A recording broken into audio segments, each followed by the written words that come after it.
Hi, hello, hello. Who is this?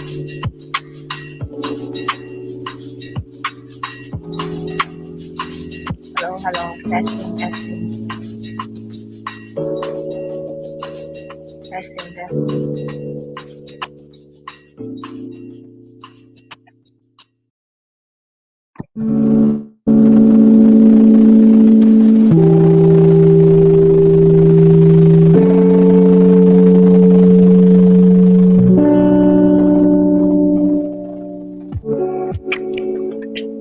Oh, okay.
Hello, mic test, mic test. Okay. Hello, and a very good evening to everyone. Welcome to DSC UTeM Info Session 2020. I'm Jensen, and I will be the MC for today's event. Hello. Now, before we start, a little bit of housekeeping rules. First, remember to always mute your microphone unless prompted by the speaker. Second, there will be a Q&A session near the end of the event. We will try to address all of them at the end of the event. There is no such thing as stupid questions, so please don't be scared to ask. Try and ask. Details on how the Q&A session will be conducted, we will be explaining it soon. So yeah, and then finally, remember to fill in the survey at the end of the event so that we can improve our upcoming events. Today's webinar is being recorded. We will share the link after the event is completed. The slides will also be shared, so you don't need to ask about you want the slides in the Q&A later on, right? Okay, this is some accessibility reminders. For those that are hearing impaired, Google Meet has a live caption feature that can be enabled while the hamburger menu that is shown inside the the, the screen. Sorry, a little bit nervous. Okay. The important link on throughout this session will also be accompanied with a QR code, and as well as we will also put it inside the Google Meet as well as in the YouTube live chat. So you can access the link either by scanning the QR code or go to the chat box and click the link. Okay, these are our event hashtags so that you can use these hashtags to make sure that everyone knows about our event. Hashtag DSC UTeM, hashtag Google Developers, hashtag Developer Student Clubs, Info Session 20. And this will ensure that make sure that all your friends, your families, and even your goldfish knows about this event. The lead forced me to make this lame goldfish joke, by the way. Okay, anyways, let us continue to the next session. Okay, we are proud to announce that we are collaborating with UTeM TV for this session. UTeM TV is our broadcasting partner, and you can view this event live from YouTube. Do follow them on their social media accounts for the latest update from them. Now let us start with a short ice-breaking session. Now you should take out your phone and then scan the QR code or go to the meeting, the chat box at the right-hand side, and then click the link to let us know you more. What do you think about DSC? What do you think DSC is all about?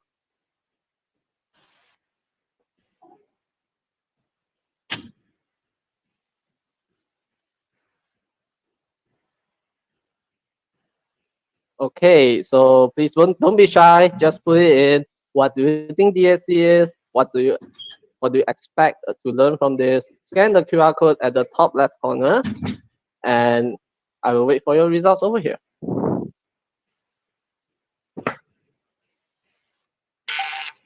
Google. Okay, that's obvious. Okay.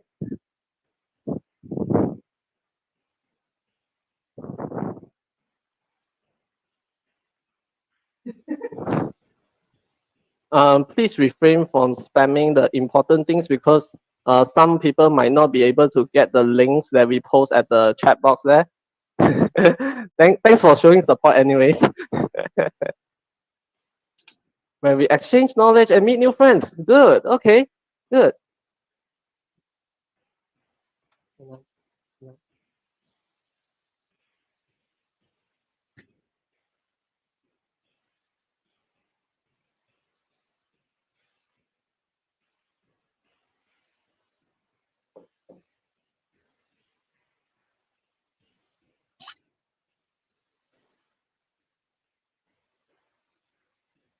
Okay. Clear universe. Wow. What is this? Okay. Okay. Free stuff from Google. Uh, um, possible. Stay tuned for that. Something related to developing. Yes, correct. Okay. Cool events. All right. Platform to improve my developer skills. Also correct. Where we have chance to still gain new knowledge, although we are in pandemic situation. Yeah, correct. Um. Okay. It's updating really. Free swags are same as free things. Okay. Wow. It's starting to get hard to follow all the events, but all the new help students. Mm, we can assist you in some sort of ways, but we will. I will lead it to lead to explain it more later. All right. Okay. Thank you guys for participation in this session. Now, please, don't leave the don't leave the tab yet because we will be using the website very soon. All right. So please don't leave it. Okay. So we'll go to the next one. Okay. Now I would like to invite our FTMK Dean, Professor Technologist Dr. Rabia Ahmad, to give her opening speech. Thank you very much, Mr. Tun Nan Kwong. Is it you? No. No, that one is the lead. I'm Jensen. Oh, Sorry. okay. It's okay. Oh, sorry. Yeah, it's okay. It's Right. okay. Let's just proceed. Yeah. Assalamualaikum and a very good evening. I'm seriously, to be honest with all of you, I'm seriously proud and happy to see you guys in this session. I was informed by PM Associate Professor Dr. Sakina. You have involved in this club, I think, just started or quite sometimes?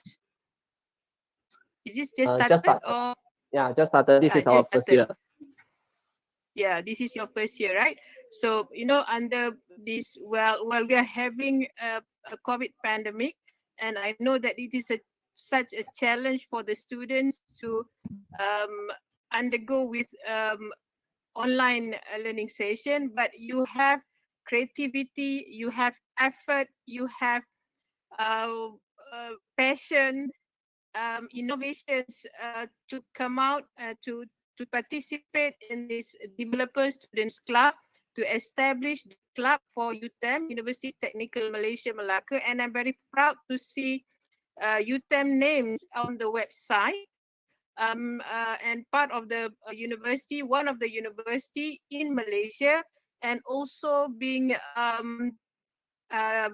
based under Asia. So I'm seriously proud when I read it. Well, to be honest, I just read it. But you know what I feel like? Seriously, I'm very proud with all of you guys, and thank you so much. So please give big applause to yourself. So okay. Thank you, Prof.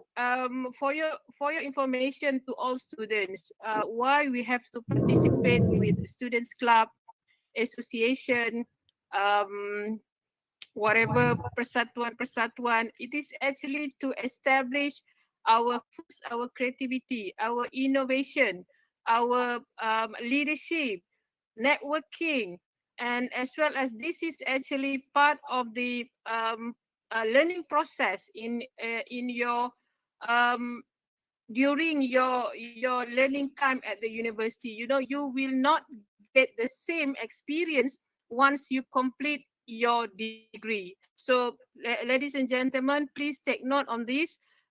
Participate in whatever club, but make sure it's a legal, and it's actually adding information, adding knowledge, adding top up value add to your skill, to your knowledge, and networking, as well as your leadership. The most important thing is you have to have an objective when you participate in the activities. You know, create be set in your mind what is the main objective of to be active in the association, to be active in the club, or whatever activities that you have set, and then set the effective working process, the effective activities, and but make sure when we talk about effective, we have to make sure that it is firstly its benefit to you, to your friend, to the societies, and as well as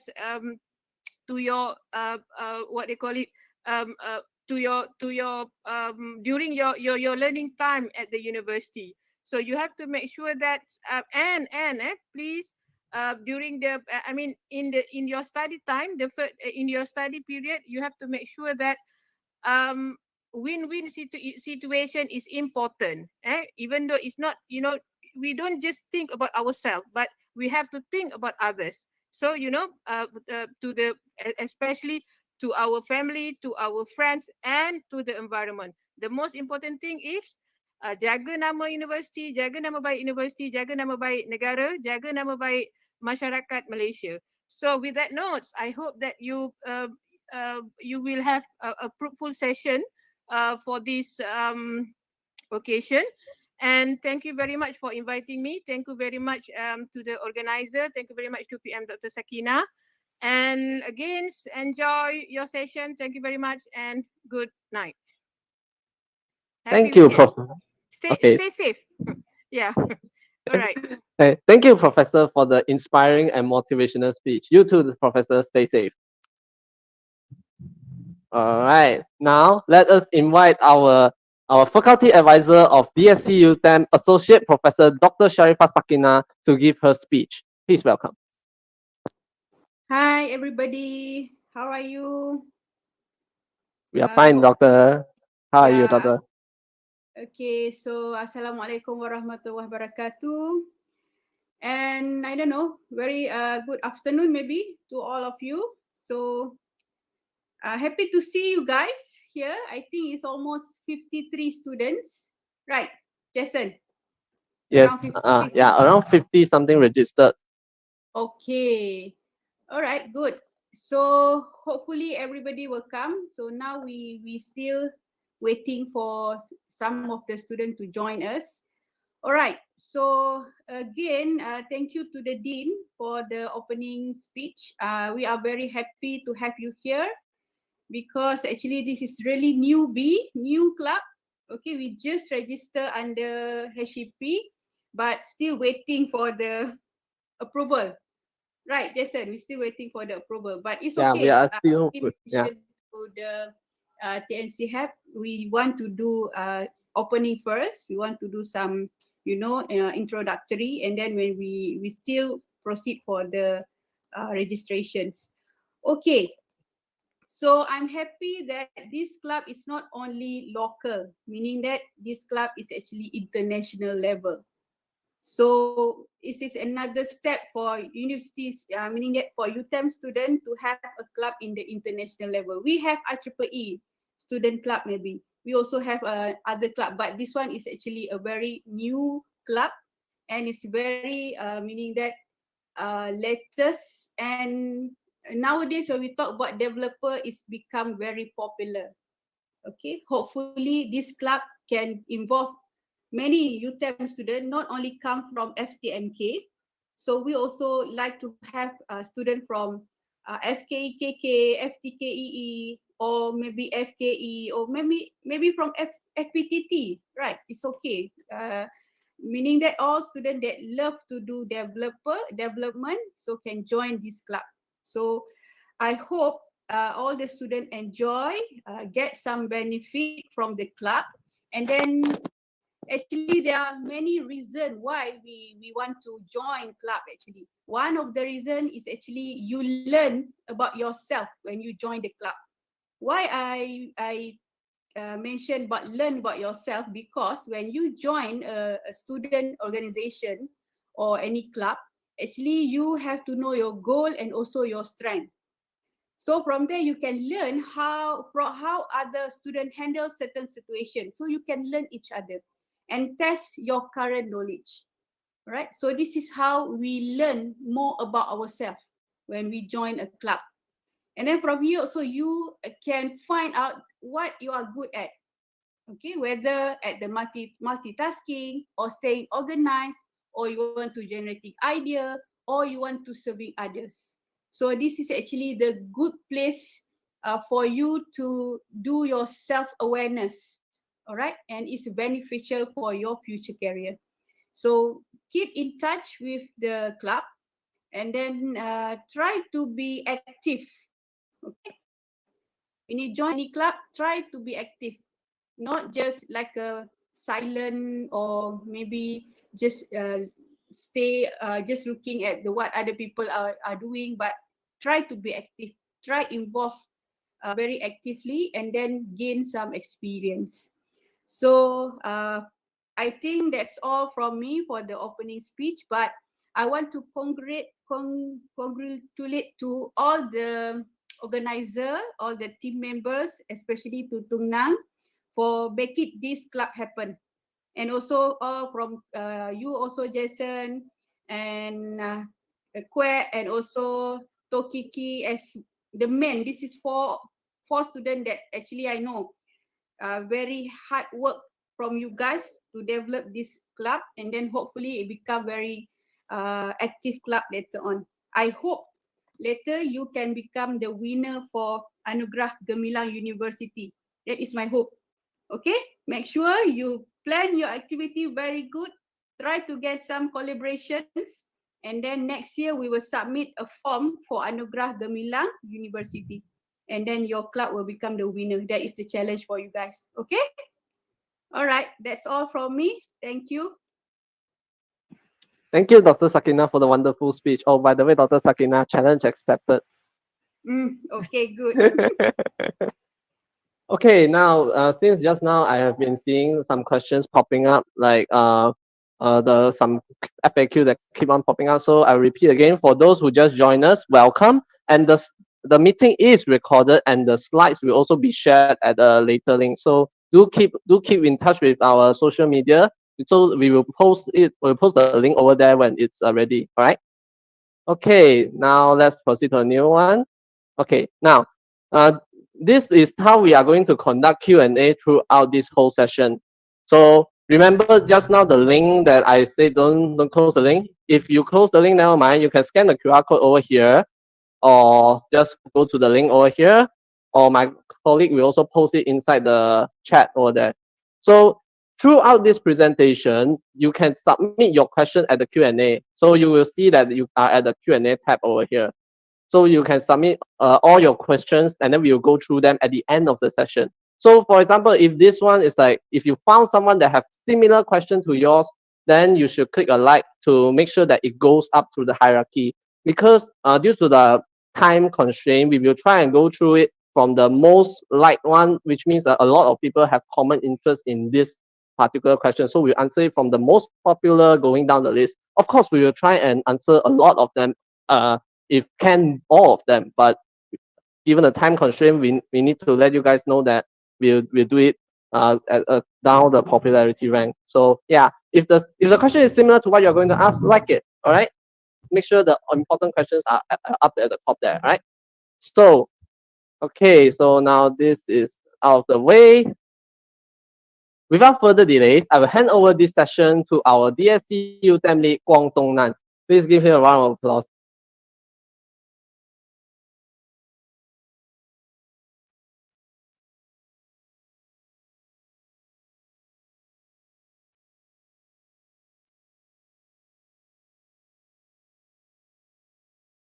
Hi everyone.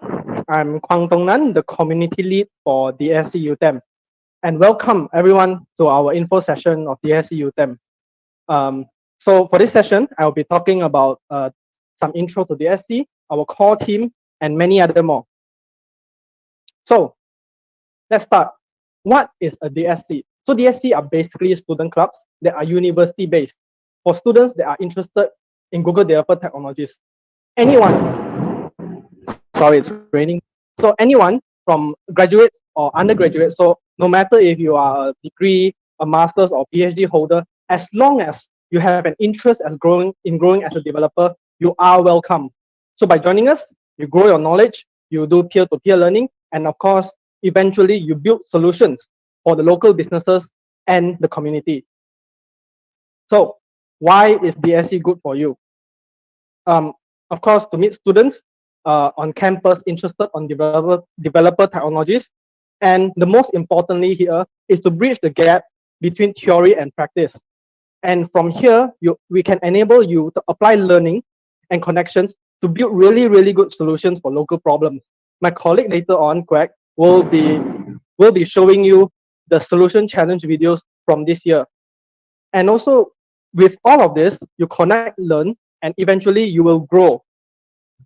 DSC UTeM will enable you to advance your skills, your careers, and network, and you can give back to the community by helping others to learn as well. One teacher once told me that it is not important that you know how to do something. It is more important that you know how to teach someone, because this is where your value comes in. Okay, so some housekeeping stuff, the community guidelines: be nice, be respectful, be collaborative, participate, adhere to basic etiquette, and so on. And of course, at the end, remember to have fun. Okay, this is a very fun club, and please don't make it something like something very robotic. It is a very dynamic, a very diverse club that includes everyone. Okay, so how do you join? Let me emphasize that you don't have to be a member to attend events, but if you become a member, you will receive our notification email about our future events, and you can sign up to be a member at our community page. Link down there, and the QR code links to the same place, where you can create a profile for yourself and then see your future and your past events. So at the end, there will be a profile, and then over there, all of your history will be there, and then you will see, oh, I attended so many events. Okay, so for now, I will say that to get your phones with your QR scanners ready, we are going to put a number of important links at the next slide. And of course, you can also refer to the chat boxes at our Google Meet. Our wonderful committee, Chichi, will also be sharing those links there. Okay, so first thing, follow us at Facebook, Instagram, and LinkedIn. Facebook and Instagram are places where we will mainly post our events or cross-post from other Facebook groups like Google Developer Malaysia, GDG KL, GDG, probably GDG Singapore, and so on. So it will be a hub for all of our advertisements and our events, because some people are probably more advanced level. They want some more advanced stuff so that they can join those more advanced groups. Okay, LinkedIn is there to make your personal or your resume nicer. Okay, and of course, join our discussion at our Discord and our Facebook groups. We'll be sharing our first-hand information there, and of course, from there you can join our first-hand discussions there. Okay, I'll wait a moment. Okay, so you are probably asking, can you help? Of course, and we welcome that. You can become a community member or an event volunteer. So at the later slides, we'll be introducing our core team. So if you are interested, do take notes of the teams that you want to join in the future. Being a community member, you will help us organize activities, help us with partnerships, or you can even become a speaker at our future activities. Don't be intimidated and say that, oh, I'm just a year 1 or probably year 2 student, I can't speak at those activities.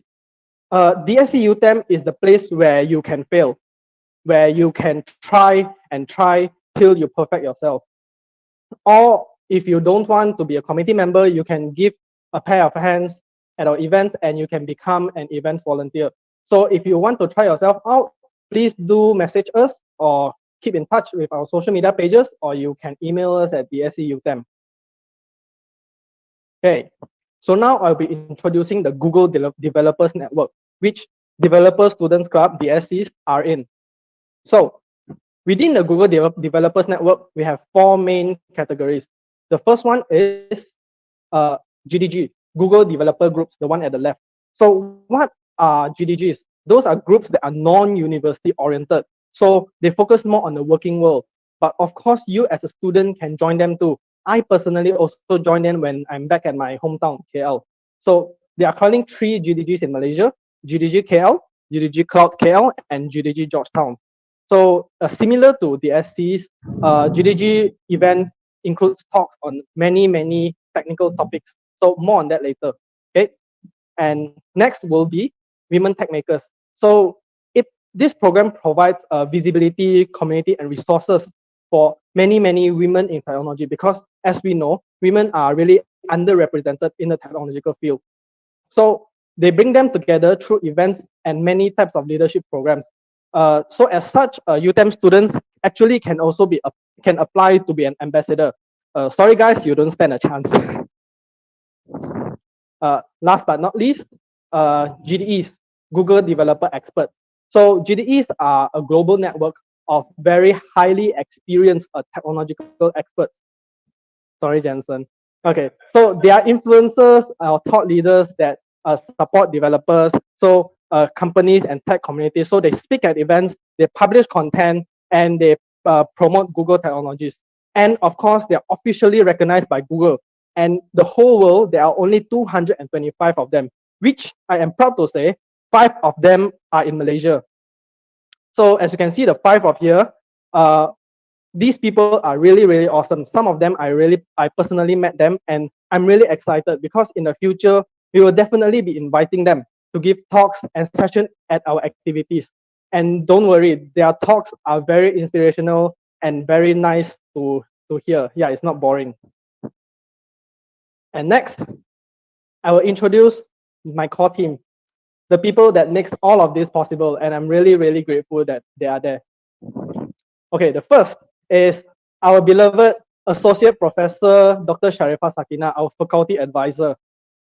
She actually empowers, from her speech just now, you all can hear that she empowers and really encourages students to create and participate in a lot of activities.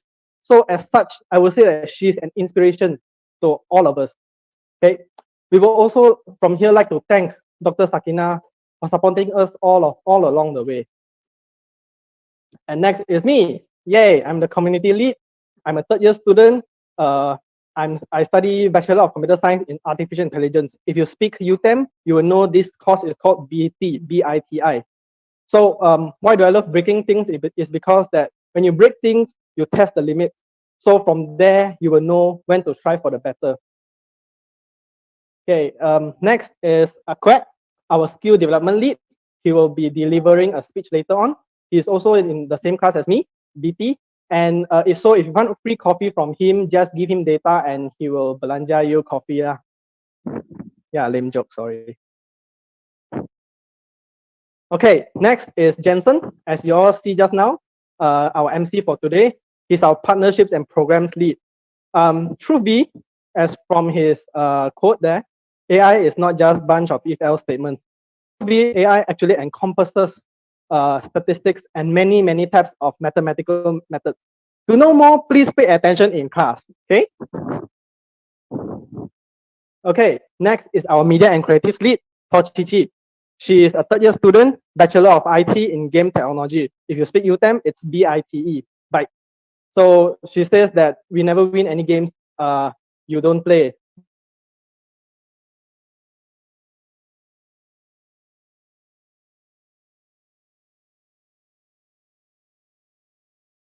Heng Fuyan.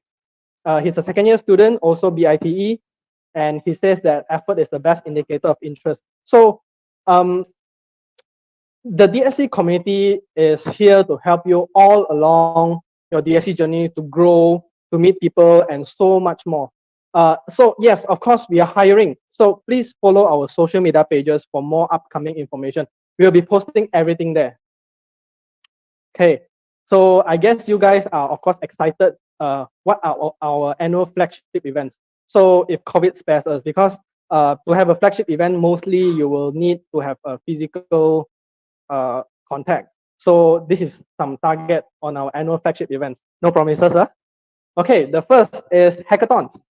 Hackathons are targeted to university students. It's an event that people comes together and solve problems together, and probably you can do non-stop coding for 48 hours. I've tried 72 hours and it's fun, but later on I slept for 3 days.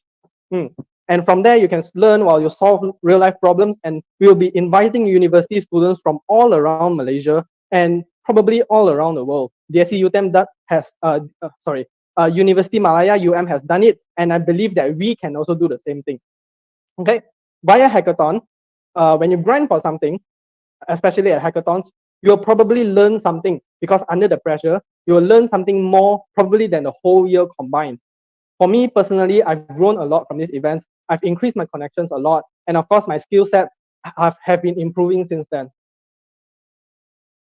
The next is Hour of Code to target primary and secondary school students. It's actually an introduction to computer science, to let people know code, to let people know more about computers. Because for normal people, when you tell them about computers, they'll probably be afraid already. Oh, okay. Such that they can learn the basics to broaden their participation in the field of computer science. And it is supported by around 400 partners, 20,000 educators worldwide. So if you like to inspire the next generation of programmers, this will be the event to participate in. So for here, I think I end my speech. Thank you very much.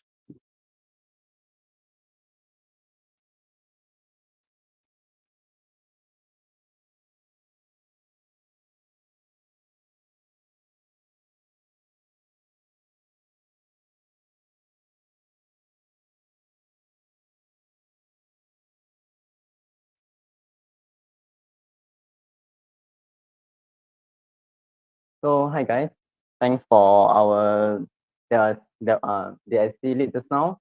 It's very inspiring of what his speech is, and then his talk also very informative, I can say. And as far you can see, my name is Kwai Yeo Jing. I'm the skill development lead of the SC UTeM. This is my LinkedIn, and I think my lead already introduced myself during the core team member introduction. So now, all right. So the first thing first, one of the big thing in DSC UTeM is solution challenge. I know you heard of solution challenge. Is like, what is this? Is this even a title or something? Solution challenge. Well, yeah. This is a hackathon. So when I talk about hackathon, it's not something like you try to hack your friend Facebook or your neighbor Wi-Fi. It's not something that hack your head. Hackathon things.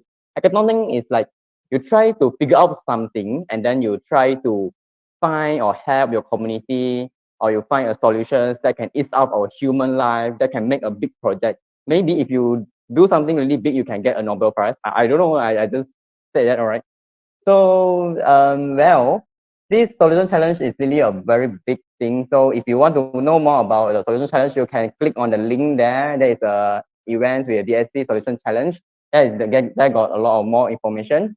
All right. So this year there are 800 institutes from 60 countries. You can imagine that in Malaysia, how many countries, how many uni already, and then in 60 countries, you got 800 universities participate in solution challenge. You can imagine that if UTeM name is inside there, it is what a big proud things that we can share. I will be very proud if my name will be like inside the Google challenge, and then I can show everyone that, oh, I win something like Google challenge. I'm very proud of myself. Well, I don't know about you all, but I think you all will be looking at the same thing or think at the same thing. All right. So you can link the blog post there about how the students they challenge the solution challenge, and then how they win. Actually, for solution challenge, there is only one winner, but there are too many amazing and wonderful ideas out there that Google has to choose 10 instead of one. Wow, this is so inspiring. I don't know how to express my feeling right now. It's so amazing. All right, so a brief video of what they did. After I talk for so much, then you don't know what they do. There is no point, right? So you want to know what what the solution challenge actually be, right? So now I will show you a video of what they do.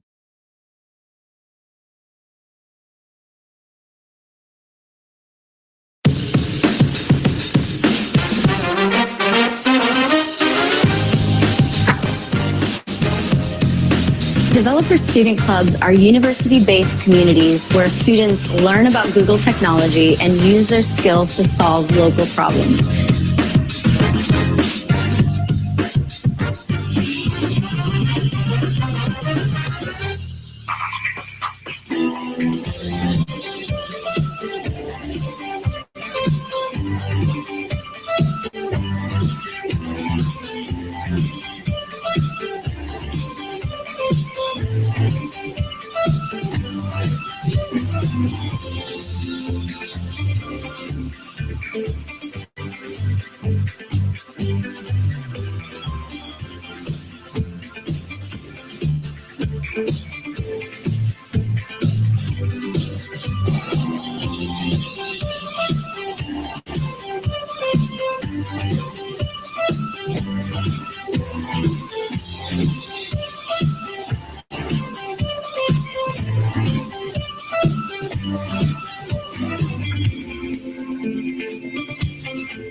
Welcome to the Developer Student Club's 2020 Solution Challenge Demo Day.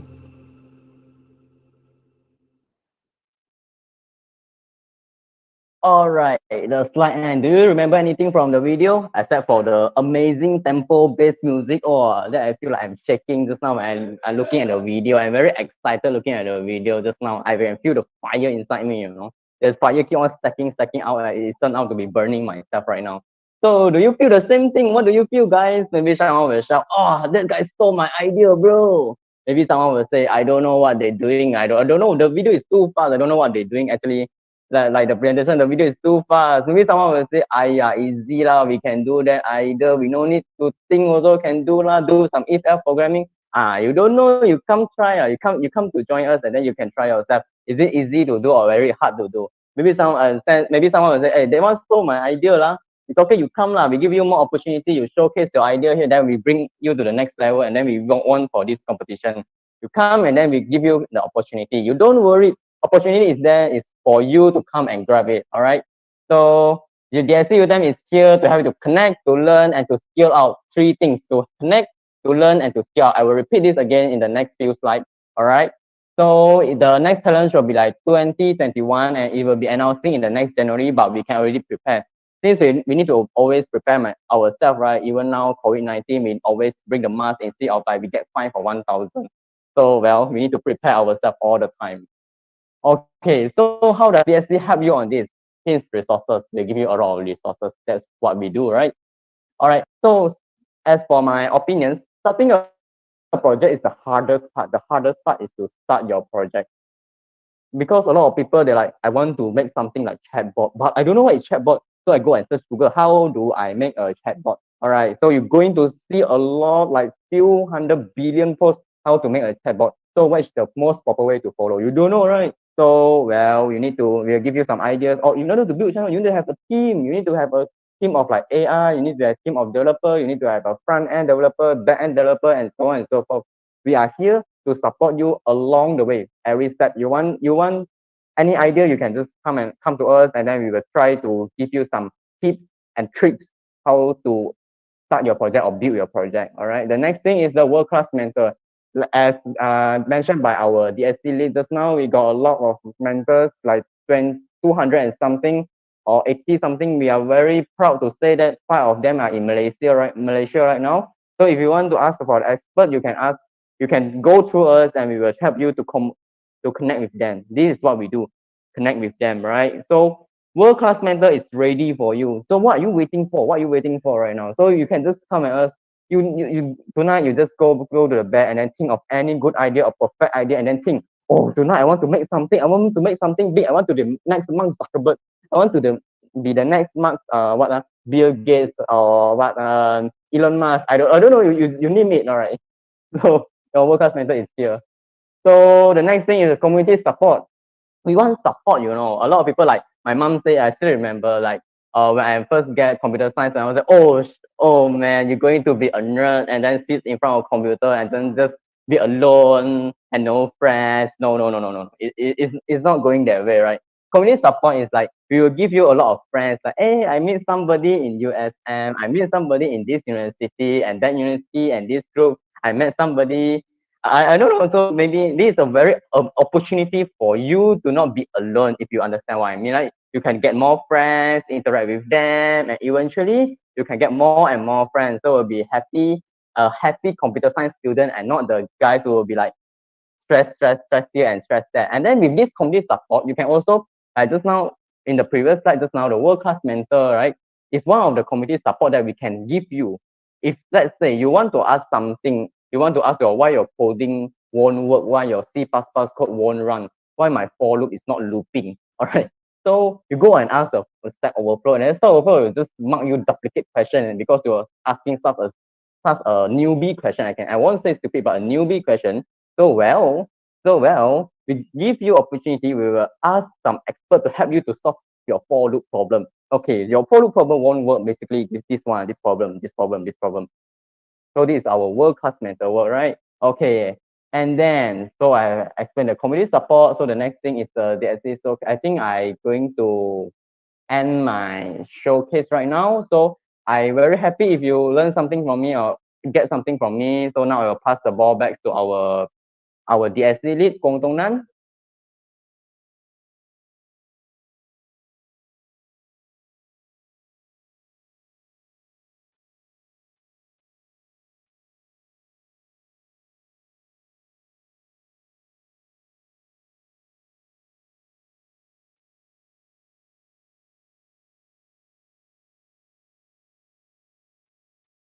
All right, everyone. You were expecting Kongtonan, but it was me, Jensen. Okay. Anyways, thank you, Greg, for this inspiring speech. Just now, from his emotion, his energy, I'm sitting from beside. I see him. I already can feel the energy. He wants to create something tonight already. Maybe tomorrow, will be the next Facebook already. Maybe lah, huh? Okay. Now, after listening to all these things, all these heavy things, I think it's time for us to take a break. And now it's our intermission session, and then we'll come back to you guys real soon. All right. At the meantime, do hashtag, do share it out. Our event now is around how much people are? 60, around 60 something, right? Yeah, 60 people something. The limit of this Google Meet is 100. Still got some space for more people in. So share around, let everyone know about this event, and I'll talk to you guys soon.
Hi guys, welcome back. It has been 3 minutes, so I hope it's supposed to be five, but we'll just do three, right?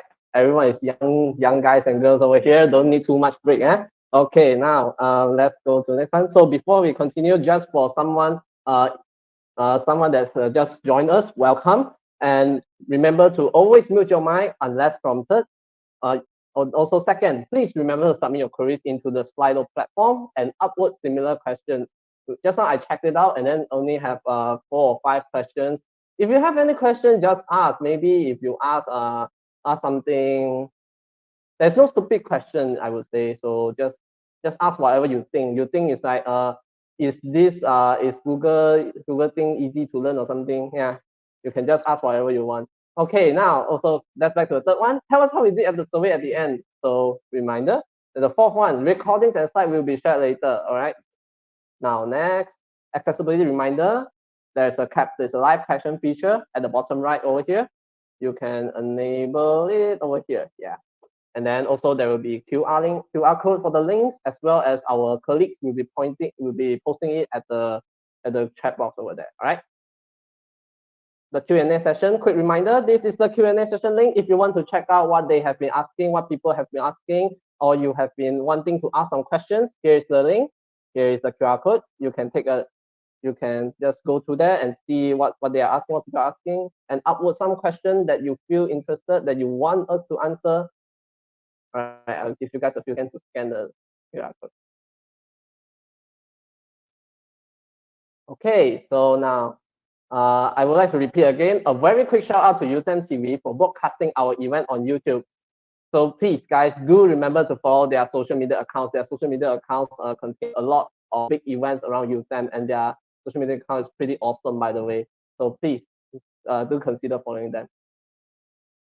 All right, now I'll pass this back to our beloved DSC UTeM community lead, Kong Tonan. Please welcome.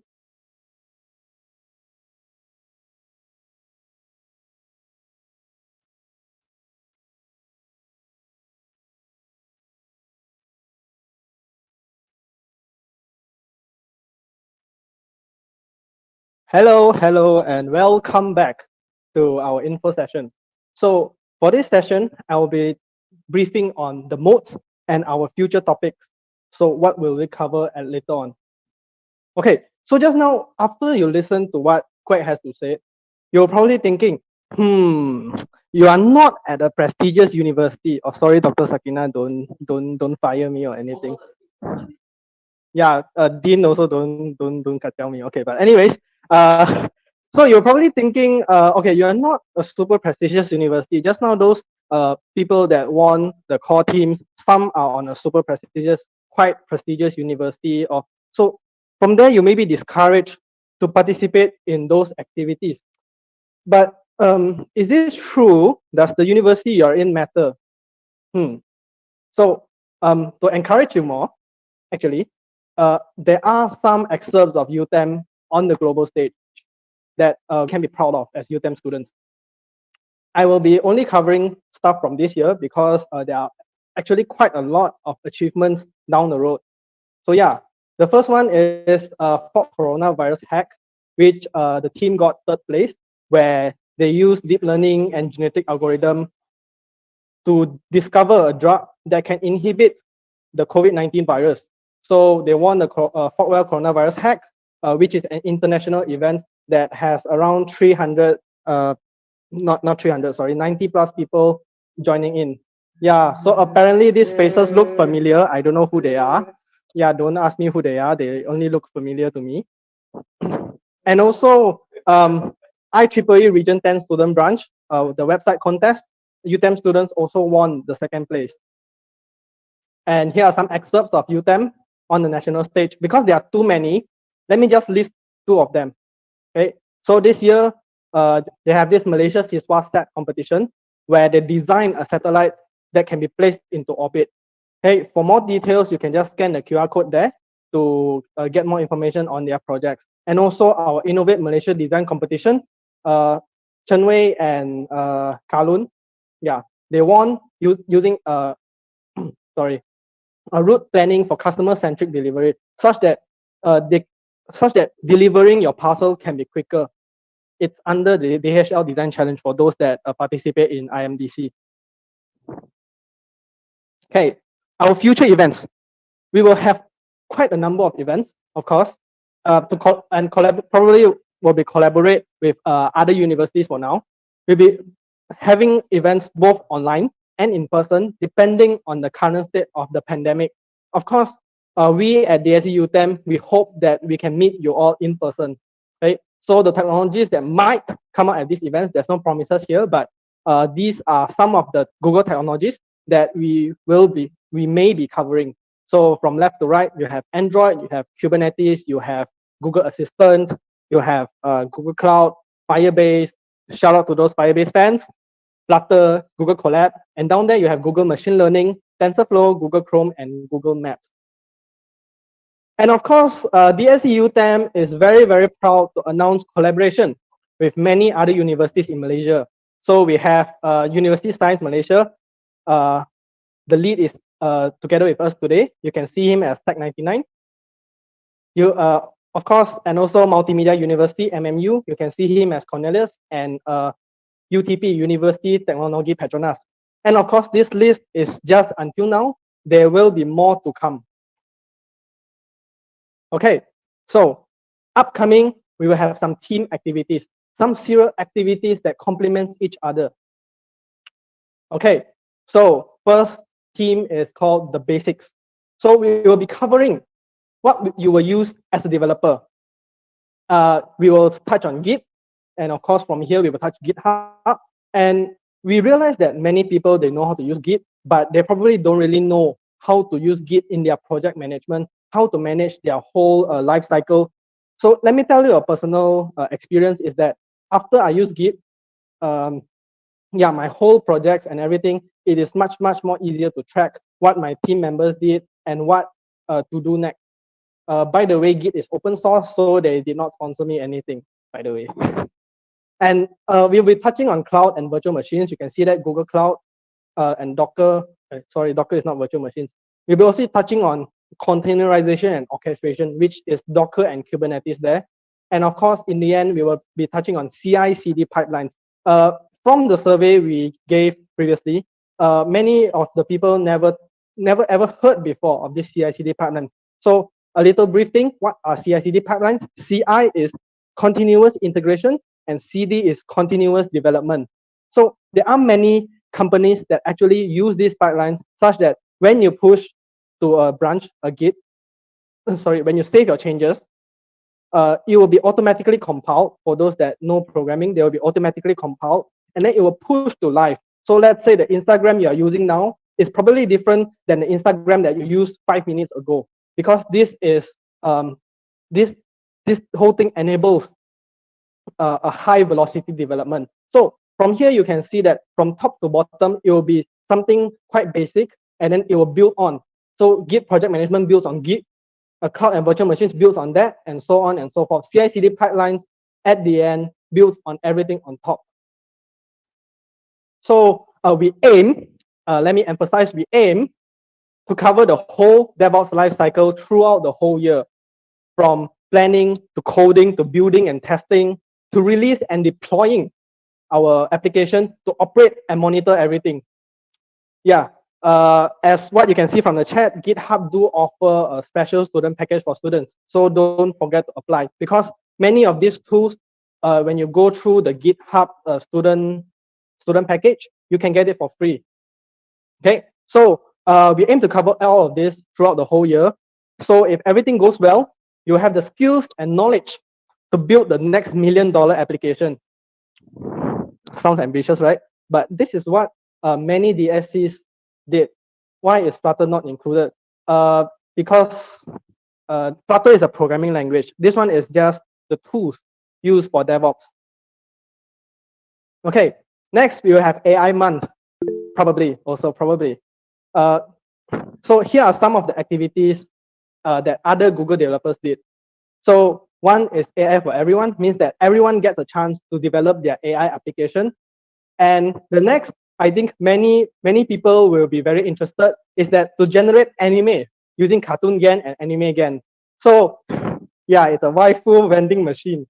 So as you can see, those anime characters from the right side, they actually do not exist. These characters are actually generated by feeding the artificial intelligence model such that it can generate its own anime character.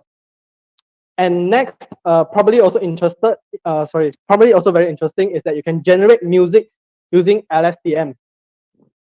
Yeah, so for those anime fans, remember to come during all of these events. Okay, so at the end, you will probably, yeah, let me just emphasize, probably learn how to generate your own waifu. Like, you can probably print that on your pillows and everything. Okay, common skills. We will also probably be doing a common skills. Everything that you will need to know as university students. So for one is Microsoft Office, Adobe Creative Cloud, Bash PowerShell scripting, and web technologies. So Microsoft Office, everyone knows, but everyone knows how to use. But to use the very deep functionalities, many people still don't. So we will probably also be hosting a session to talk about the three main Microsoft Office programs. And then from there, you all can learn how to reduce your time when you're doing your assignments and everything. Let me give you all a personal experience thing. So there was this person, I won't say who is it, there was this person that creates their indexes. So when we do projects, we have indexes, we have page numbers, right? So there was this person that does indexes by hand. So what happens was when you skip a page, which means that anything behind that page needs to be renumbered in the index. So imagine the hell that you have to go through when someone is proofreading your whole paper and everything. So of course we aim to teach you guys this. No promises yet, but these are the things that we will touch. Adobe Creative Cloud is like Photoshop, Illustrator, those multimedia things. Also Bash and PowerShell scripting. Many of you maybe don't know what is it, but once you know, you will love it. Definitely, I promise. Okay, and the next is web technologies. You can see the A there, Angular and TS TypeScript. Okay. Also, DSE UTeM places the SDGs as our top priority. So many, if not all, of our activities will be targeted on making the world a better place. So for yours information, for those that don't know, SDGs are Sustainable Development Goals released by UN Habitat, if I remember correctly, at 2015. So these are the 17 goals that will help the world to be a better place by the year 2030. Okay. So after so much, you guys may be excited. How does a typical activity look like? Okay, so we have many types of activities. These two here are actually physical activities that we really hope, we are really excited, and we really hope that we can deliver these activities to you guys. So the first is guided workshops. It's a 2-hour or longer sessions. We have some guided workshops that last a day or 2 days that covers the whole application, and it can cover a really wide range of topics.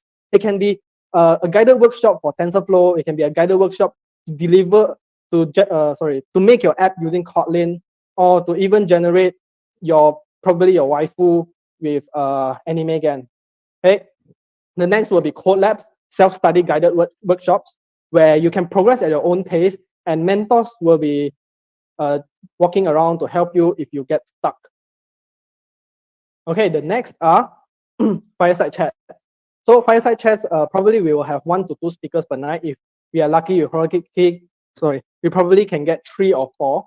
So it also covers a really wide range of topics.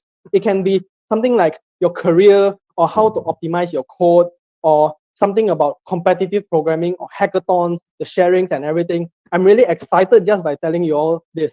Okay, I've been participating quite a number of these activities since a few years ago, and I really can tell you that all of this will let you all grow as a student, and of course as an individual too. The next is lightning rounds. Lightning rounds are 15 to 20-minute topics, or we are also looking at 5-minute topics that anyone can give a talk. So like, let's say if you are a web developer, you are probably talking about APIs, but you don't need a 20-minute talk. You just need a 5-minute to let everyone know that there's something called API. And next time when they look it up on the internet, they will have a concept that what is connected with what. So with that, we officially announce our request for proposals. The form is not yet open. We will be arranging it and opening it up probably by the next week and so. So a request for proposals is that as long as you have an idea to share, just submit a proposal to talk at the link below. So what are these? So like, let's say you have a topic, like let's say how to make a web page within 5 minutes. So you can say, okay, I have this thing to make a web page in 5 minutes. I would like to say, please give me a little time on this. Okay, then we will think about it, and then we will tell you if your proposal passed. Okay, the next, like just now what I said just now are 5 minutes knowledge, bite-sized knowledge for everyone. So like I gave an example for someone.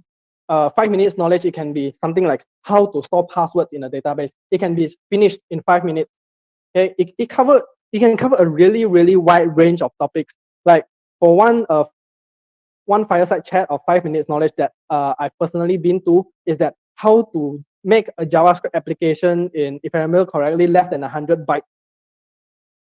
So yeah, do join, do give proposals, and we will make sure that everyone has a chance to, not make sure everyone, but we will increase Taki, by the way, it's 100 bytes, BYTS.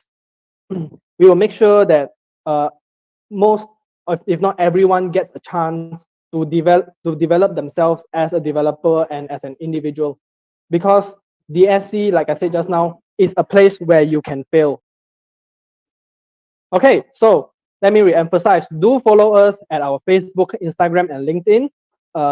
Links below, and of course at the chat box if my colleague sent it. Yeah, do follow us on our Facebook, Instagram, and LinkedIn. LinkedIn is there for you to increase your personal profile so that when you go out to work, they will see that, okay, you have participated in the SC UTeM. So they will give you some additional points because you have participated in a Google Developers Program. Wow, Google, right? Okay. So and next is to join the discussion at our Discord and our Facebook group. I know some people have already submitted the request to join our Facebook group. I will be approving them later on. Okay. Okay. So with all of this, I will also introduce you guys this upcoming event called the Public Sector Summit. It's not by us, it's by Google themselves. So with this Public Sector Summit, you can ask experts, you can connect with partners, you can watch demos and everything. So you can help solve many, many problems for connected healthcare, non-profit, students, educators, researchers, and administrators, and so many more, technologists, government. So this will be an open event that welcomes everyone. So for more information, you can go to this link. The link is down there. The QR code is there. And of course, thank you everyone for listening to this point. Thank you everyone for listening to this point, and I will pass back to my colleague Jensen to continue his session.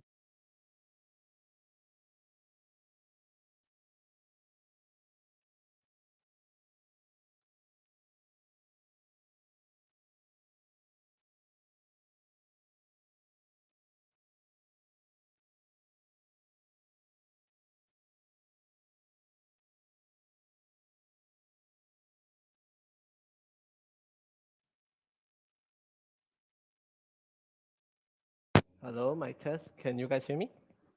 Yeah. Hello, hello. Hello. Okay. Okay. Now let's see what questions do we have. So the first thing is one by anonymous. Why don't you put your name lah? Okay. I want to try joining hackathon, but I'm not confident that I have the necessary skill to join. What to do? I think this one is most likely the more technical part. I'll pass this to our tech lead, or I'll pass it to our skill development lead, Kwek Yao Jin. So now, Kwek, please turn on your camera and your mic and answer this question for them. You guys can keep asking questions, by the way. If you think there's some question that you want to ask, scan the QR code above there, and then, yeah. You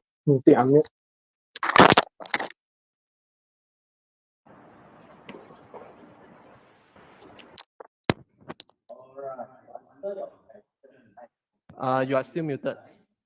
You are still muted. All right, hello, can you hear me right now? Yes. Yes. Okay, Yeah, no thanks, problem. Jensen. So in order to answer your question, right, I want to try joining hackathon, but I'm not confident that I have the necessary skill to join. Okay, I think this one depend on what hackathon you want to join. Let's say you are trying to join a game development hackathon or a game development hackathon. You need to have the skill for the hackathon to join, right? So the other thing is you need to understand that every hackathon have their own different skill set that you need to you need to master. So first thing, you need to form your own team. You need to find your team members and who you can work with. It's not necessarily the best team. I mean, this is the team that had a good skill or what. You need a team that you are comfortable with them, you are good with them, that they can work, they can like cooperate with you. So in order to join hackathon, you don't have the confidence, it's okay. You can try to boost yourself in either the SC UTeM or whatsoever, but the most important thing is team. Yeah, that's the most important thing. All right. So I think, am I answering the questions, Jensen? Do you think? I think I have something more to add. All right. Regarding wanting to try to join the hackathon, Quack, can you mute your mic for a while? It's echoing over here. It's echoing. It's muted. Okay. So regarding to this question, here's the thing. I'm not a technical guy. I'm more of a very general guy. I like tech, but I don't really like to code a lot. Like, Quack is very good at machine learning and stuff, like deep learning and stuff. You can ask him. He's very, very good at this. Tongna is very good at organizing the Git, the CI/CD, that kind of stuff. I'm more of the manager guy at the group. So it's I'm not confident. You should join it. You're not confident, and then here's the thing, you need to try it. The first hackathon we have been through, I got bashed quite hard because I don't know anything year one, just like, hey, senior was like, hey, you want to join? Let's go. And then I was like, oh, okay, let's go. And then I go there, got sapu by them. Yeah, Yong, I know, right? First hackathon, we don't know anything. We go there and we gonna sapu. We can't even go through the preliminary, so we got stressed over there. But here's the thing, I like what Chi Chi has been saying. There's a Chi Chi's quote, if you remember, is you can't win a game if you don't even try and play it. It's just like joining hackathon. If you are keep on thinking about, I want to join, but I'm not confident whether I have a tech stack, I have enough teammates, then you are not going to take the first step. So you will be always at the same place. You won't start to step out. Yes, the first step you might lose very, very badly, but after a while, you keep on stepping, you eventually get there. That's my personal opinion on this question. Anonymous, I hope that answers your question from a non-technical guy's perspective. All right, anyone have anything want to add? Yeah, I will add on a little. So like just now what we said in the slides, DSC or even university is the place for you to fail. Many people say that failing is a bad thing, but I will say that failing is actually a good thing, because if you fail, you learn something. If you win, you probably won't learn as much when you fail, because you can imagine when you go to a competition and everything, those people that get so-called scolded, it's not really scolded, like that got the most bashing, is the one that learn the most, because they will know what are the downsides that they have. So for you that you want to join hackathon but it's not confident you have the skill to join, what to do? Just go. You can go for meeting people. You can go for even exposing yourself to the skills. So sorry, to the technology. So for me personally, I go to a corporate events, those company events. So from there, I don't really understand their technologies at the start, but when you listen to enough of their speeches, you will have a big piece of how to put all of this together. So from there, I think that it's another approach than from learning from the ground up. Because when you learn from ground up, you only see something here and something there, maybe something far away and so on. But if you learn from the top down, but when you learn from the top down, you can see the whole picture. So you can understand where are you learning now, what to learn next. So to just join hackathons, just go there for the food, or maybe just go. You can never die from losing a hackathon or so. Yeah, so that's from me. All right, thank you, Dongnan. I think that mostly covers it because we have analysis from a technical standpoint, we have analysis from a non-technical standpoint. So I think personally, what we want trying to say is just do it. If you think about whether you should or should not, it's the should most of the time. All right. So I shall mark this as answered. And the next one is anonymous. Hello from MMU. Hello. Thank you for supporting our event today. All right. So the next one, how do I register and connect with the Google Expert Mentors? I will pass this to our lead, Kong Tong Nan, to answer this question. Okay, so from what I know, uh, okay. Let me rephrase. So for UTeM, DSC UTeM. So for DSC UTeM, we actually provide a platform for everyone to connect. So how do you connect? So let's say you have a big problem that DSC can't solve, your friends can't solve. So we can connect, we can look at the Google Developers Expert Directory, and we can point you to the correct person. So because they are really experts at their field, and they are really community influencers and so-called community entrepreneurs, if you want, they will help you. But please, reminder to everyone, not aiming to anyone, is that be polite and appreciate them for their time, because they don't get any money from you, and yeah, and they are teaching you something. That's for me. Does that answer your question, by the way? You can respond to me at the chat. Yeah, someone that asking that.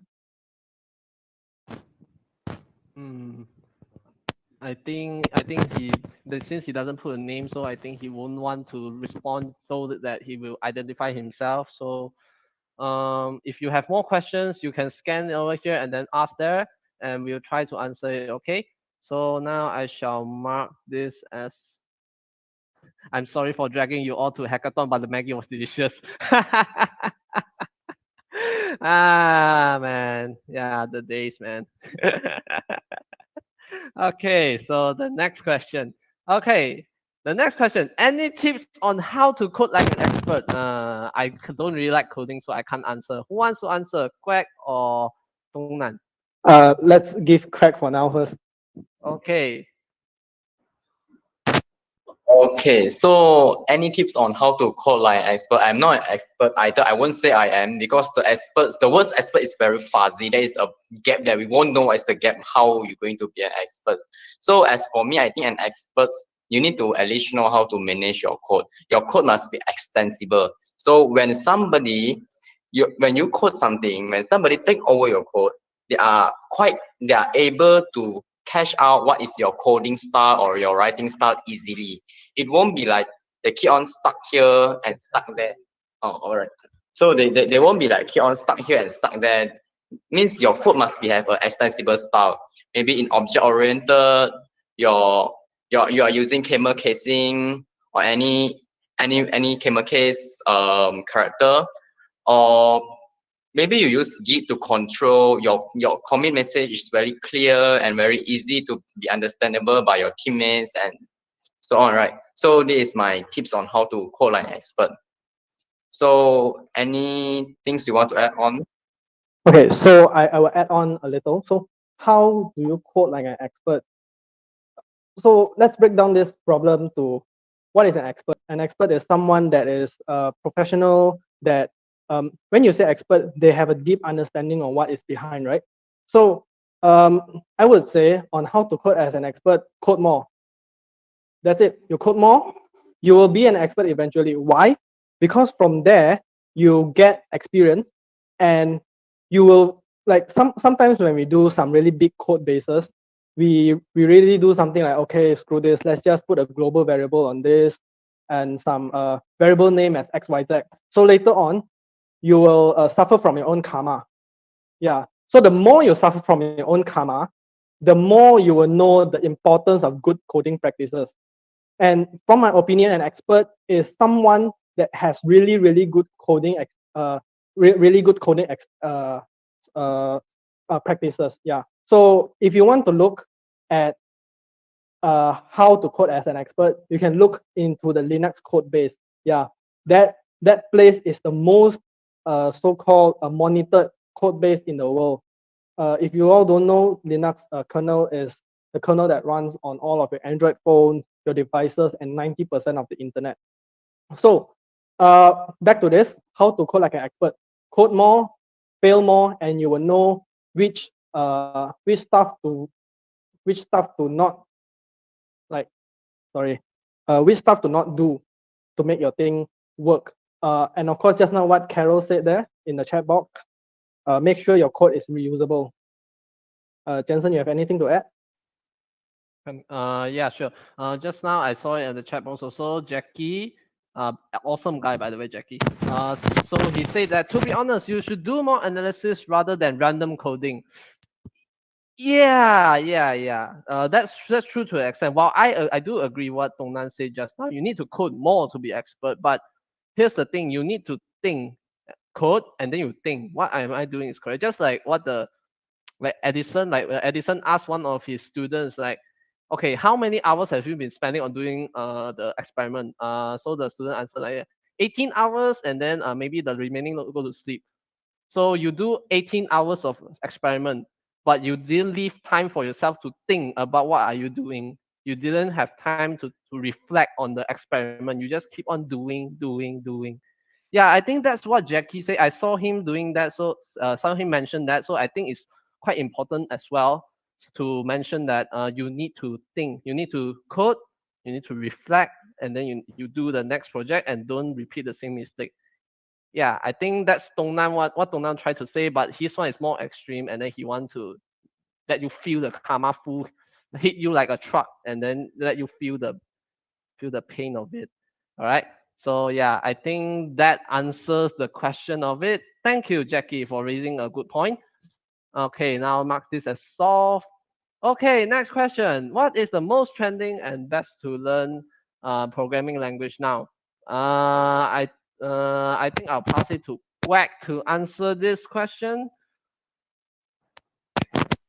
Okay, so to answer this question, I think the most trending would be Node.js and Python. This is very important important things. Let's say if you want to add on like machine learning coding or any deep learning, as for my experience, a lot of like industry based, they will use Python for their site scripting. And as for the front end, maybe they will use Node.js for the for because it's more lightweight, I can say. Because it's more lightweight, so that's why they go for Node.js and also Python for the backend. If you want to go for machine learning and deep learning, if not, you can just, if you just want to build a normal web app, just use for Node.js. But I would say that the most trendy and best learned programming language is there, but it still need to depend on your skill and your team skill. Let's say if your team go in PHP and not the best, you can just go with PHP. You don't force yourself to. You can force yourself, but then if that one drag your time in completing a project, I think that won't be a worth for that satisfaction, to learn something that you don't know and then you cannot manage the project. And then at the end, your project didn't deliver based on the timeline. And then that one is really like dragging the whole team down. So you need to consider that thing. The best to learn programming and most easy and the most usable by your teams. That one, you need to consider your team. This is my point. All right. So, Kwong Nona, do you have, your lead, do you have any things to add on? Yeah, I have something to add on this. So, Quack, he comes to this question by saying regarding the team. So for me, I will say that if you ask this question, I will also ask back the same question. What is the most trending and the best car right now? You can't answer that question because it all depends on your context. So like let's say for web context, the most trending programming language for now is probably Node.js and Go. JavaScript. Yeah, Node.js, JavaScript. Node.js is a JavaScript runtime. So JavaScript / TypeScript and Go. Go is a Google developed language that is also very fast. So if let's say you want to develop something that is close to the system, so you'll probably code in C or C++. Our friend Taki here is a really, really big fan of C++. Okay, so if you want to code something close to the system, C and C++. If you want no frills, just normal, like let's say app development, no frills, you just want something that just works, you can go Flutter or Dart.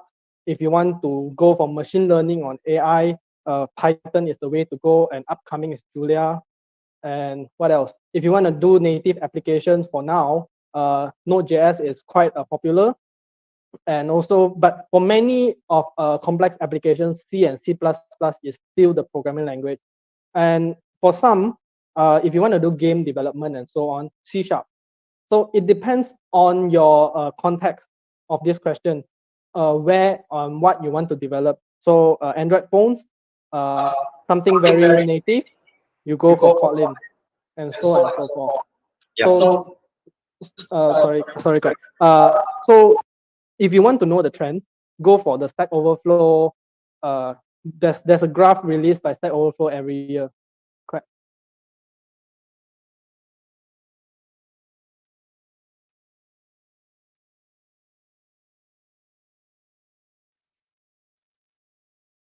Scott over here has answered the question, so I, as a peasant, shall stay in silent in corner and just mark the question as answered. Where is the thing? Oh no, where is the thing? Here. Okay. So, okay, the next question. Do you have a plan to develop new My UTeM apps? Because the UI and UX of the existing apps are quite bad. Okay, before passing to Dongnan, where he will criticize it a lot, I would try and say from a management's perspective, because you need to think about it like, okay, the Android, for example, we just talk about Android, we don't talk about iPhones first. We talk about Android ecosystem. As we all know, Android ecosystem is very broken apart. A lot is at 4 or version 5 or version 6. It's not really universal. If you want to take a new app, from my understanding, the common complaint I also complain about is the UI and stuff that might use new APIs, new this, new that, new technologies. But you know that some of the phones are so old they don't even have space to install Google Play services. I have been through that, so so it's not really about from a management standpoint. As long as it works, it's fine. I'm not saying that it's fine, just that if we look from different perspective, from a management point of view, as long as the app works and then we cater to the most amount of users, and then it will be fine. Now I shall pass this to our Dasons. Who want to answer first? Who want? Good. Dongnan, you want to answer? Okay, nice. Okay, so yeah, I won't criticize the My UTeM app here. This thing, I think anyone that use it will know. So do we have a plan to do a new My UTeM app? No, but you can do. We can give you the skills. You can make it yourself and probably go to the solution challenge with that app. And from there, you can come back and maybe sell it back to UTeM. I don't know if they'll buy, but you can sell it back. You can sell it to other universities. Who knows? This app will be the app that makes you a billionaire. Craig, have anything to add? All right, from my opinion, I think you need to check on your return of investments. If you are building this app, how much time and effort you need to put into working on this app, and what is the return that you can get back from there? How much the skill and efforts that you can get from after develop this app. And then you need to consider, after you develop this app, how do you persuade our management in using this app?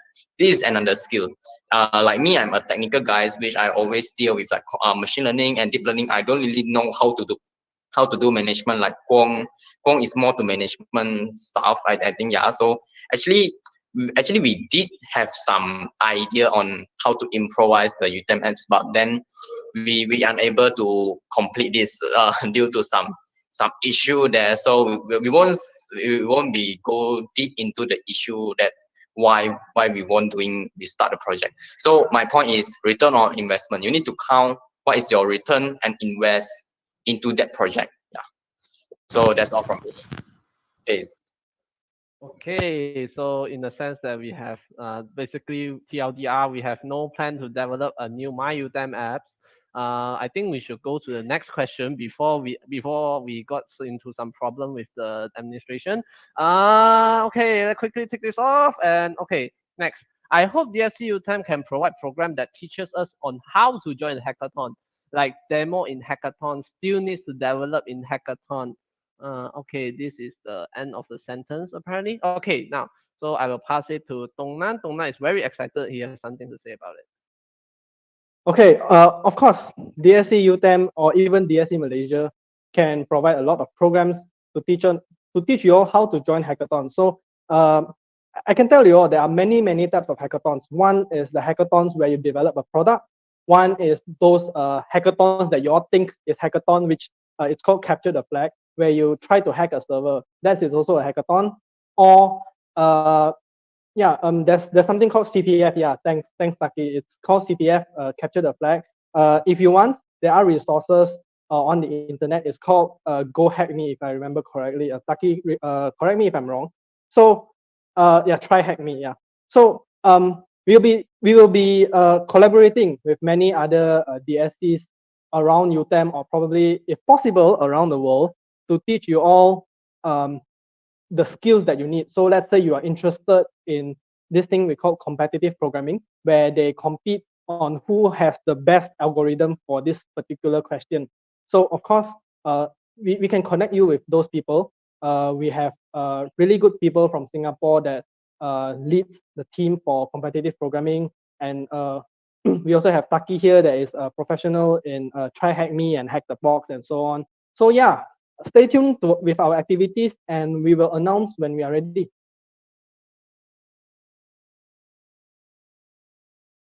Okay, so I hope this answers your question, Anonymous. So I shall take this as a correct. Okay, Hidup Tailwind, finally someone with a name. Is it necessary to learn new frameworks? In my opinion, as long as what you need to do is doable, you can do it. Use your own tool based on the constraint of a project. If you can do it using that, I don't see that it's necessary to learn new framework. You might want to learn new framework, but saying that it's necessary without any context, and so it's very sketchy, I would say. So yeah, now I will pass them to others. Anyone want to add some more questions? Okay, Dongnan want to add something. All right.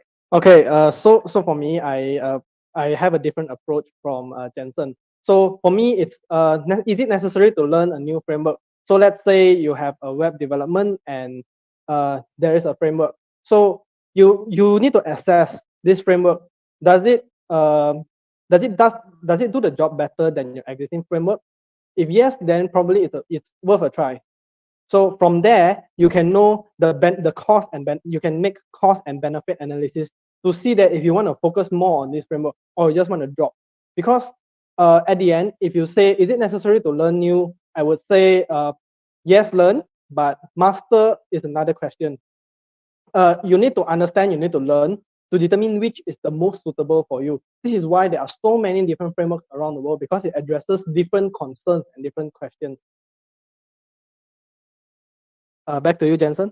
Or All right. Okay. So I hope Hidup Tailwind, does this answer your question?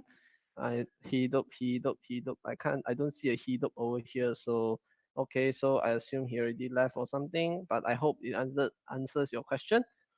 All right. So my colleague is still new with coding environment. Can he join us? Okay. I think this one is more towards the membership kind of stuff. I will pass it to Dongnan. of course, no problem. As long as he's a human, he can join. He or she. Yeah. So everything we learn from scratch. So everything we learn from scratch, including coding environments and everything. But the difference between DSC and something else is that we are high velocity. We progress fast, and we so-called we aim on product. So like let's say when we teach you like let's say Angular, so we will probably be focusing on how to deliver a product using Angular, such that when you learn from us directly, you can straight away take that for hackathons. Quite anything to add? Well, I think if you are new with coding environment, you can join us, or you can try to get your basic from the normal classes first, normal courses during your class, like programming fundamental. That's quite useful. So be important that you pay attention in the class. Yeah, I have to say that because that one really build your basic. Okay. All right. So I believe they are both of them have already answered it pretty well. But sadly, it has been 10:01. We don't have any other. We okay. So apparently, we will be answering these questions after we take a group photo. So if you are the one that asked this question, and stay after the group photo session, and then we will try to our best to answer your questions. All right. So now, Dongnan, is it a group photo session? So for this group photo session, everyone please open your camera, and we will be taking virtual our COVID ish group photo. Yeah, let me stop sharing the screen from our side. This photo later on will be shared in our Facebook, Twitter, we don't have Twitter, our Instagram, our LinkedIn, such that everyone can know, yay, you came to DSE. So we will give probably a minute for everyone to switch on their cameras if they want.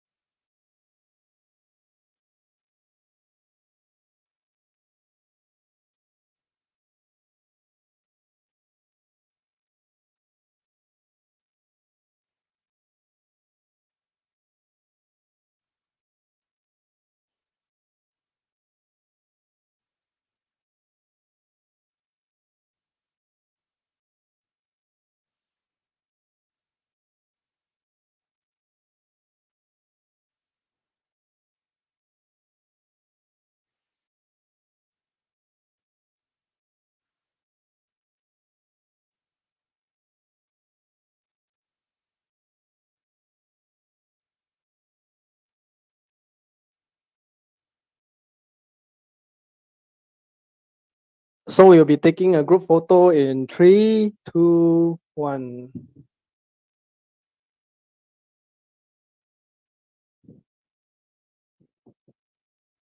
Okay, we're done. Thanks, Greg. So, from here, thank you everyone for joining our session. Please do give us some event feedbacks regarding this event, and for us to improve more later on and to know your interests and everything. Please fill in this event feedback form, and we thank you for joining. So in a minute or so, we will be having our extended Q&A session for those that are interested to continue staying. So let's stay for a minute.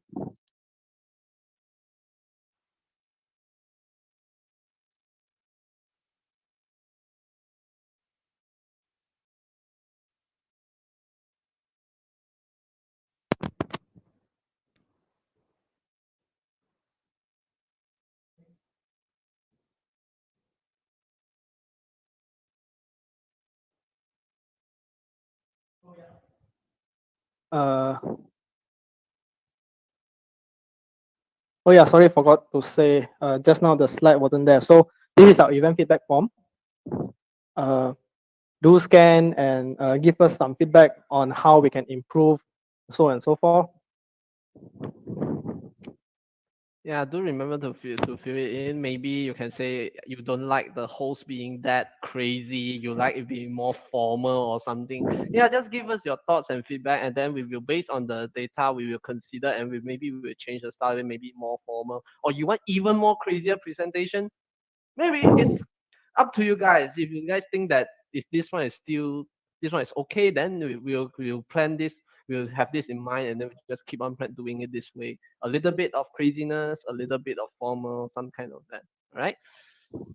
So thank you everyone for joining, and we will be having our extended Q&A session now. Okay, continue. Okay, so let's finish the question. Okay, do we need to pay to participate in the activities you conduct? By you, I mean I think you are talking about DSC itself. So yeah. No, you don't need to pay. But for some activities, like let's say our future hackathons or our so-called Hour of Code events, we probably will need you guys to pay for, let's say, the food and so on. DSC does not get any money from anyone. This is totally a community effort that we really want to bring the best to you guys, such that later on UTeM will have a really, really good team to join hackathons, to like when people say UTeM, they will see, okay, this is a very, really good university that really that lets the students do what they want and so on. So for us, it's a community event. You don't need to pay anything except probably for the food and venue later on. So probably we can go to the next question. Okay, thank you. I hope this answers your question. And then next, can I find a girlfriend when I join? 20 years virgin right here. Wow, 20 years. That's rookie numbers, bro. Gonna pump up those numbers. Okay. So we can't say that you can find a girlfriend, but by joining DSC, you can meet more people. Meeting more people more means higher probability. Instead of sitting inside house and do nothing, the probability is absolute zero. If you meet a lot more people, maybe you will get 0.0000001. It's better than zero, right? So yeah. So anything you guys want to add or something? Yeah, it's probably we can't promise a girlfriend, but when you join, we can promise that your chances will definitely increase. Hey, I heard the Sunway girl very pretty one.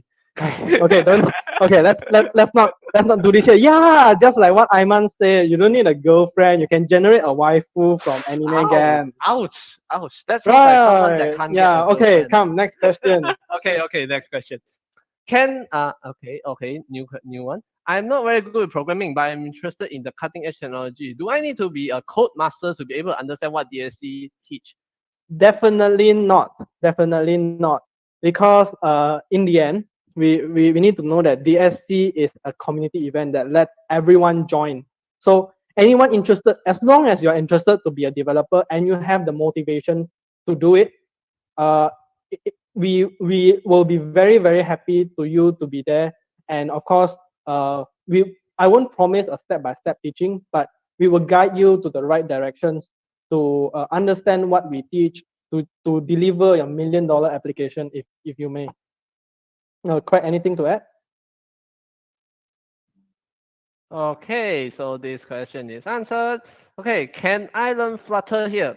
As mentioned by our lead just now in the main presentation, we can't really promise can you learn X? Can you learn Y? Can I learn Z? Can I master A by joining DSC?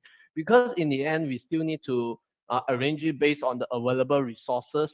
We also need to consider the tech stack of the because when you sign up for interest the form, we collected a lot of data. We need to, how should I say, we need to arrange the activities based on the data available. So personally, I think that from my knowledge, we can't really promise you that you can learn X, you can learn Flutter here, but I think you will definitely learn something at here. Yeah, I think Jensen answers all of the questions.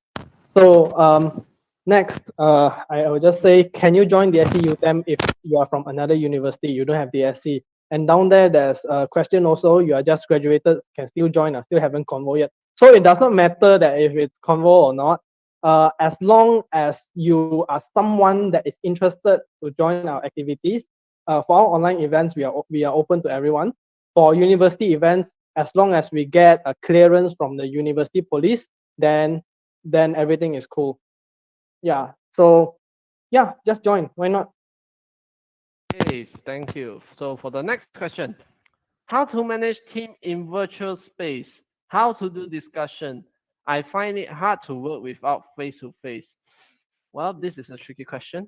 Okay, so So, Craig Quack want to wants say. to, okay. As for my experience, I think, well, to work without face to face is quite hard. Like our previous hackathon, when we work together in Volkswagen competitions, we have a lot of problem in managing our conversation, because when we want to check back everything there, the file will be like a lot of file. You won't know at what time and what duration someone has sent it file and send it out. So a good management should be there. So at the from the starting, we use Messenger as our tools for conversation, but during the time progressing, we changed to Discord instead of Messenger, because Discord have a lot more functionality to manage our team. So that's how we manage our virtual space meeting. And I think maybe our lead got something to say, because he's one of the management team here. Just like what Craig said, choose the right software and of course with the right skills. So like just now what I said, you will learn Git. So Git is a really good tool for you to manage a team in a virtual space. For your information, Git is developed by the founder of Linux. So like I said, Linux is one of the most complex code bases in the world, and this tool enables him, one person, Linus Torvald, to merge all the code from around the world. So finding the right tools is very important. And how to do the discussion. So I will need to be very, very frank right here. Having a good internet connection is of course very important. So just for your information, if you really have financial issues regarding not having a good enough internet connection, you can contact FTMK or our university such that they can support you financially. I think that's all that we can provide, because we still don't have holograms now. We still don't have virtual environments now. So this is the best way we can do discussions. Okay, so I hope that answer your question, Anonymous. So now, okay, next question. Any website suggestion to develop our skills in machine learning, blockchain, hackathon, coding? Websites. I think this one, Quite will have more experience in this.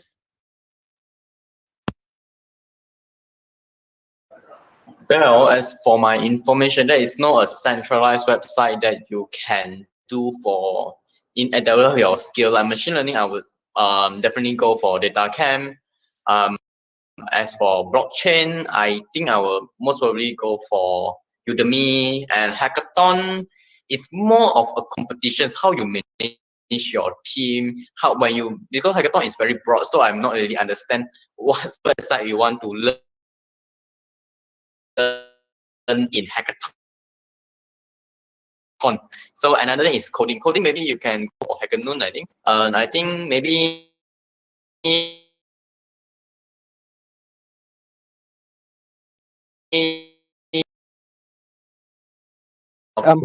Out is that you guys can also join the Discord of USC USM. The lead there, Taki, is also very supportive.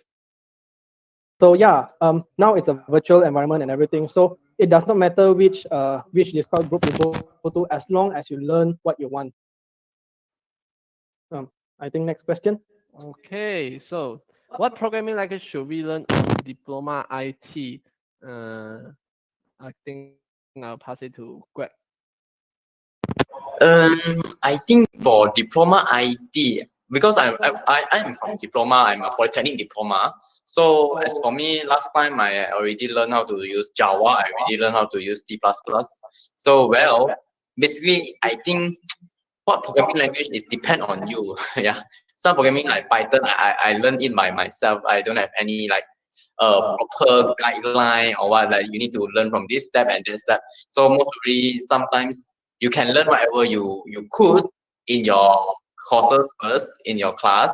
But if you want to learn another language like Python, you can directly go for Udemy or DataCamp. But if you ask me what programming language, I would say C++. Yeah, at least get some basic first. Okay. For me, I will answer that what programming language should you learn? Anything defined in the syllabus plus a programming language of your choice, because due to some nature of our syllabus and everything, our syllabus probably will be outdated. So yeah, you need to learn for yourself what to learn. Like let's say you learn PHP in your diploma, so maybe you want to learn Node.js and Angular as an extra subject to make yourself more resilient in the future working world. So for my advice is learn any programming language as defined in your certificate and probably one or two more. I would also add on and say that make do projects, do more projects, because if you just learn, you won't actually learn much. But when you do projects, you would keep on thinking on how to solve the problems and everything. So yeah, this is my answer. All right, thank you to both of you. Okay, next one. Does Git similar to Java subversion SVN?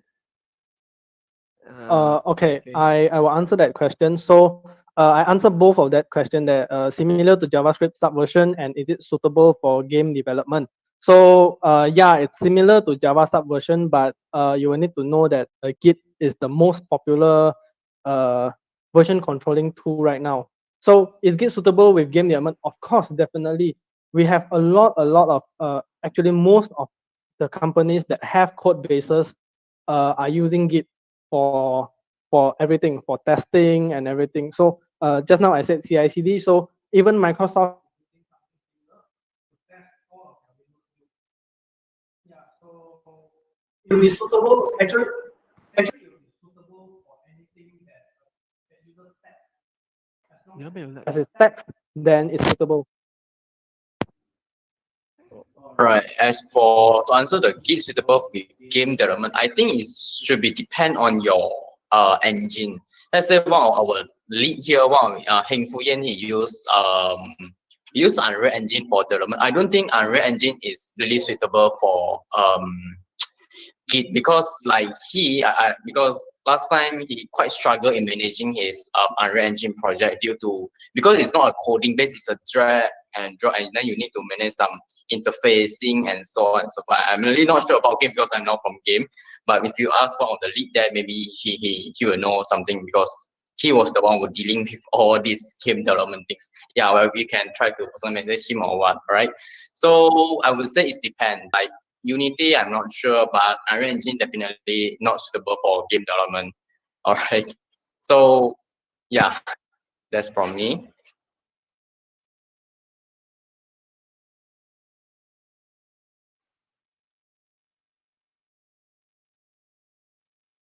Oh, by the way, CC is also one of the game development, study game development. So she is also quite knowledgeable in this kind of stuff. You can also message her if you want.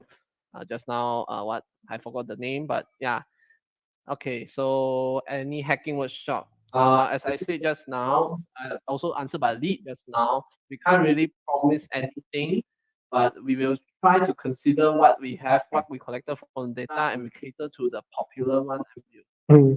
up to the and also up to the resources. Maybe that time don't have the resources, the expert is not free or something.